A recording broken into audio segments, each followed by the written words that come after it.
దేవాలయాల్లో సైతం ఆగమాన్ని పక్కన పెట్టి కేవలం అక్కడ ఉండేటువంటి అధికారులు. అంతే కదండి. ఇప్పుడు ఆగమం ఎక్కడుంది? ఇప్పుడు తిరుమల చూడండి, స్వామి.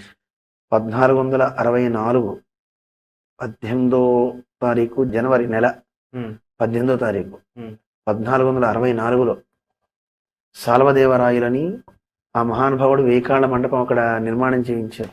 నిజం స్వామి. ఇప్పుడు ఆలయం అన్నాక మొత్తం అంతా కూడా ఒక శాస్త్రం కదండి, ఆ శరీరం కదా పరమాత్మకి. అందులో ఆ మండపాలు తీసేశారు. వేయికాళ్ళ మండపం, ఆ చుట్టూ ఉన్న అనంతాళ్వాన్ మండపాలు, గృహాలు, ఇవేవి ఒక్కటే లేవు, అన్ని కొట్టేస్తున్నారు. మొన్న ఈ మధ్య గొల్ల మండపం, అవును. ఆ గొల్లదాని మండపం అంటారు గుడి ముందు, ఆపారు గనక ఆగింది. కానీ అయితే అన్ని కొట్టుకుంటూ పోతే ప్రాచీనతకి ఏది? ఈ గుడి చాలా గొప్పది అని చెప్పాలంటే ప్రాచీనమైనవన్నీ కాపాడుకోవాలి. అలాంటి మనం కొట్టుకుంటూ పోయాం అనుకోండి, ఏముంటాయి?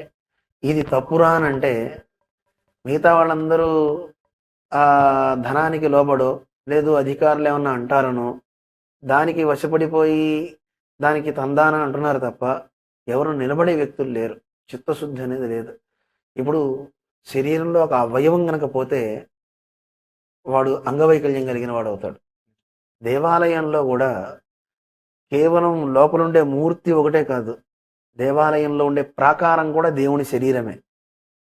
అందుకే ఏది భిన్నమైనా వాటిని నిర్మాణం చేసుకోవాలి, అక్కడే నిర్మాణం చేయాలి.